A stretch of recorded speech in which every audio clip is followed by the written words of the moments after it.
अच्छा जी, एसेट्स और लायबिलिटीज़ की मुकम्मल डिटेल इस वीडियो में मैं कवर करूंगा कि कौन से एसेट जो हैं वो कौन से हेड्स में पुट करने हैं रिटर्न फाइल करते वक्त। और आज 11 अगस्त 2023 है। ये मैं नया इंटरफेस भी आपको दिखाऊंगा, अच्छी तरह से समझाऊंगा। तो ये एफबीआर की वेबसाइट ओपन कर लें गूगल से काइंडली, और इसमें आप थोड़ा सा नीचे आ जाएं। तो ये ऑनलाइन सर्विसेज के अंदर दूसरे नंबर पे इनकम टैक्स IRIS है, इसको आपने क्लिक कर देना। तो इस तरह से रजिस्ट्रेशन नंबर में शनाख्ती कार्ड का नंबर डालेंगे, नीचे पासवर्ड आप अपना एंटर करें और इसको लॉगिन करें। लॉगिन करने पे ये जो है इस तरह से नया इंटरफेस है, आप देख रहे हैं काफ़ी कलरफुल है और इजी टू यूज़ है। तो लेकिन इसमें कोई ख़ास चेंजेस नहीं है, बस ये मेन हेड्स वगैरह चेंज हुए हैं। आगे फर्दर जो है थोड़ा बहुत हल्का फुल्की चेंजेस हैं। तो मैं चूँकि नॉन सैलरीड हूँ, मैं यहीं से रिटर्न फाइल करूँगा। सैलरी वाले डिक्लेरेशन में जाके वहाँ से रिटर्न फाइल कर लें अपना। सैलरीड इंडिविजुअल का वहाँ पे लिखा होता है। तो मैं यहाँ से ये ब्लू वाले को क्लिक करूँगा, ठीक है, ये जो लेफ़्ट पे आ रहा है। तो ब्लू वाले को क्लिक किया तो ये ओपन हुआ। इसमें मैंने 2023 लिखा, तो नीचे टैक्स का ईयर आ गया। तो इसको मैं नीचे से सिलेक्ट कर लूँगा, ठीक है जी। सिलेक्ट करता हूँ तो ये ऊपर बार में चला गया और इसको कंटिन्यू कर दूँगा। ये खुल गया अब 2023 का मेरा रिटर्न। इसमें मैं थोड़ा नीचे जाता हूँ तो ये वेल्थ स्टेटमेंट पड़ी हुई है, इसको ओपन करता हूँ वेल्थ स्टेटमेंट को। तो इसमें ये तीनों चीज़ें पड़ी हुई हैं, एक्सपेंसेस, एसेट्स, लायबिलिटीज़ और रिकॉन्सिलिएशन ऑफ नेट एसेट, जिस तरह पिछले साल में था उसी तरह से है। तो इसमें पर्सनल एसेट्स लायबिलिटीज़ को मैं क्लिक कर देता हूँ तो ये एक ही पेज पे सारे मौजूद हैं। इसमें सबसे ऊपर 7001 है जो कि एग्रीकल्चरल प्रॉपर्टी है।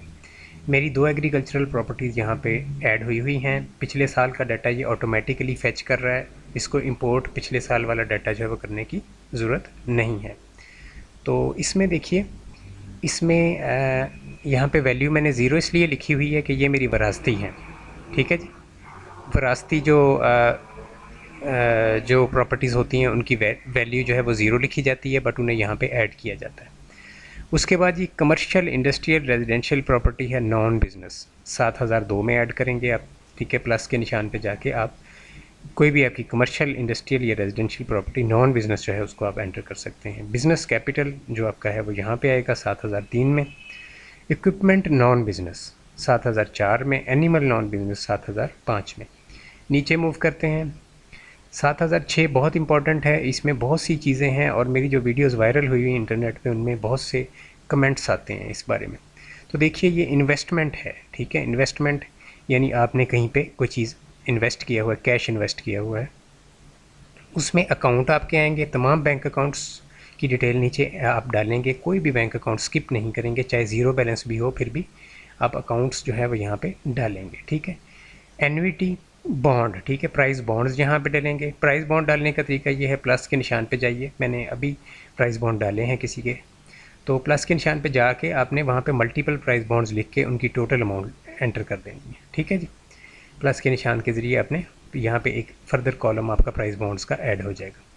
तो ये जितनी चीज़ें हैं उतने नीचे आपके कॉलम हैं, जो जो आपकी है वो डालते जाएँ। सर्टिफिकेट्स हैं, जो भी कौमी बचत के सर्टिफिकेट सारे के सारे इसमें इसी हेड में आएंगे 7006 में।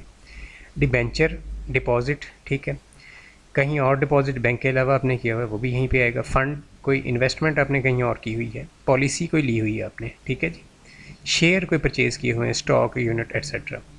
तो ये बहुत इंपॉर्टेंट था। 7006 मेरे भी ये 5-6 जो नीचे हेड्स हैं वो यहाँ पे विजिबल हो रहे हैं, ठीक है। ये जो मेरे इसमें 7006 में जो मैंने चीज़ें डाली हुई हैं आप देख सकते हैं।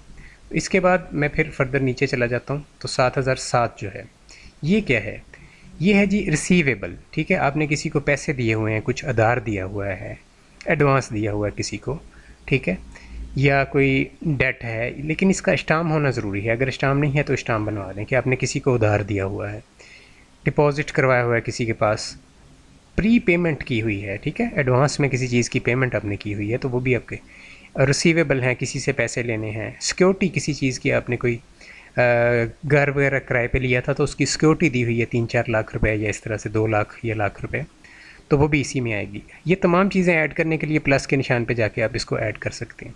मोटर व्हीकल नॉन बिज़नेस मेरी जो दोनों हैं वो यहाँ पे आ रही हैं 7008 में। 2 गाड़ियाँ जो मेरे नाम पे हैं, मैंने उनको हाइड किया हुआ है, उनकी अमाउंट्स भी हाइड की हुई है। अच्छा जी, प्रीसियस पोजेसन ये क्या होती है जी, इसको अब मैं ओपन करके आपको दिखा देता हूँ, बल्कि आगे पहले मूव करता हूँ। ये जी प्रीसेस पोजेशन ऊपर आ गई सबसे, इसको अगर ओपन करते हैं तो ये इस तरह से आ जाती है। इसमें आप लिख सकते हैं गोल्ड वगैरह जो है वो इसके अंदर आ जाता है प्रीसेस पोजेशन के अंदर, ठीक है। यहाँ पे इसकी लिखेंगे कितने तोले है और इसको सबमिट या कैंसिल करेंगे। सबमिट करने पे ये अपीयर हो जाएगा, कैंसिल कर देता हूँ, मैंने नहीं ऐड किया हुआ।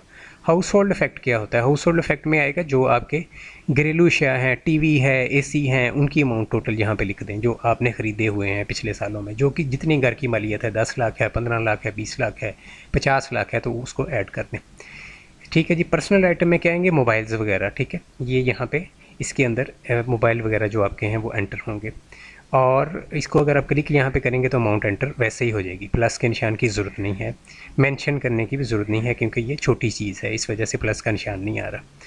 कैश नॉन बिज़नेस, यहाँ पे 3 लाख मैंने ऐड किया हुआ अपना, तो ये वो है जो कैश आपके घर में पड़ा हुआ है, आपने अपनी अलमारी में रखा हुआ है, ठीक है। ये वैसे ही आप इसको ज़्यादा शो कर सकते हैं ताकि बाद में कोई 10 लाख 15 लाख भी शो कर सकते हैं, ताकि बाद में टैक्स वाले जो है वो फिर पाई पाई का हिसाब आपको ना देना पड़े, ठीक है जी। आपके पास घर में अगर 10,000 15,000 भी है तो फिर भी आप यहाँ पे लाख 2 लाख शो कर दें, ठीक है। ये मेरा एक सजेशन है, पर्सनल सजेशन, ठीक है जी। एनी अदर एसेट 7013 में जो ऊपर चीज़ें मिसिंग हैं अगर कोई रह गई है तो यहाँ पे ऐड कर दें प्लस के निशान से। एसेट इन अदर्स नेम, ठीक है जी, और उसके बाद टोटल एसेट्स इनसाइड पाकिस्तान, ये आ गया, ठीक है जी। आगे मूव करते हैं, इससे फर्दर मैं नीचे जाता हूँ थोड़ा सा, तो ये आ गया। अच्छा जी, यहाँ तक हम आ गए थे। एसेट्स हेल्ड आउटसाइड पाकिस्तान, इसको भी खोल के दिखा देता हूँ। 7016 इसका नंबर है, तो यहाँ पे आप डालेंगे जो भी एसेट्स आपके पाकिस्तान से बाहर हैं, ठीक है जी, और उसको ऐड करना चाहें ऐड कर सकते हैं। मेरे नहीं है, मैंने नहीं ऐड किए हुए। कैपिटल और voting right in foreign country अगर आपका है तो उसको यहाँ से प्लस के निशान से ऐड कर दें। Total assets held outside Pakistan, ये आ गया, मेरे ज़ीरो आ रहे हैं, आपके अगर होंगे तो यहाँ अपीयर हो जाएंगे। और 7019 जो है ये टोटल एसेट्स हैं आपके। उसके बाद ये नीचे लाइबिलिटीज़ शुरू हो गई हैं 7021 से, और नीचे मूव करता हूँ 7021, देखें क्रेडिट है। ये कोई ऐसा लोन है जो आपने किसी बैंक वगैरह से लिया हुआ है, एडवांस है, बोरिंग है, क्रेडिट है, डिपॉजिट है, लोन है, मॉर्टगेज है, ओवरड्राफ्ट है, यानी सैलरी वगैरह अगर आपने एक्स्ट्रा निकलवाई हुई है बैंक से, ठीक है, या कोई भी पेएबल्स हैं आपके, बट इसके लिए भी एग्रीमेंट या स्टाम का होना ज़रूरी है। अगर पर्सनल लोन है किसी बंदे से लिया है तो स्टाम होगा, अदरवाइज़ अगर बैंक वगैरह से लिया हुआ है तो फिर जो है वो उनका एग्रीमेंट होगा। लोन के अंदर आएगा पर्सनल लोन, और मॉर्टगेज के अंदर आएगा हाउस बिल्डिंग फाइनेंस के जितने भी लोन्स हैं वो मॉर्टगेज के अंदर आएंगे, ठीक है जी। ये लोन सादा वाला जो लोन होगा उसमें पर्सनल लोन में आएगा। ये टोटल लाइबिलिटी 7029, और ये नेट एसेट्स करंट ईयर ये आ गया, ठीक है। अब आप ऊपर चले जाएं थोड़ा सा, और ऊपर जैसे ही आपने जाना है तो ये यहाँ पे सेव की ऑप्शन है, इस यहाँ से आपने क्या कर देना है, सेव कर देना है इसको, ठीक है। सेव जैसे ही आप करते हैं या क्लोज़ करते हैं यहाँ से, तो फिर भी सेव की ऑप्शन आ जाती है, सेव और नॉट की। तो यहाँ से सेव करें, और या अगर नहीं सेव करना चाह रहे हैं क्लोज़ करें, और फिर आगे मूव करेंगे तो ये मेन इंटरफेस खुल जाएगा। इसमें यहाँ से आप लॉग आउट कर सकते हैं, ठीक है, या फिर यहाँ से दोबारा से ओपन करना चाहें तो आपके ड्राफ्ट में जाके सेव हुआ है। तो मैं दोबारा से ओपन करता हूँ, तो इस तरह से दोबारा से आपको यहाँ पे टैक्स ईयर सेलेक्ट करना पड़ेगा, और इसमें नीचे जब आप कंटिन्यू करेंगे तो नीचे ये आ जाएगा आपका ड्राफ्ट वाला कि ड्राफ्ट में सेव हुआ है, यहाँ से क्लिक करेंगे तो फिर वो खुल जाएगा। अदरवाइज़ इसको यहाँ से बंद कर दें, तो बंद करने पे यहाँ से आप लॉग आउट कर सकते हैं। ये कंप्लीट मैंने आपको गाइड कर दिया, इसमें कोई भी चीज़ मैंने मिस नहीं की है। अगर अभी भी कोई चीज़ मिसिंग है तो आप कमेंट कर सकते हैं, कमेंट के अंदर मैं उसका आपको इंशाल्लाह 24 घंटे में रिप्लाई कर दूँगा।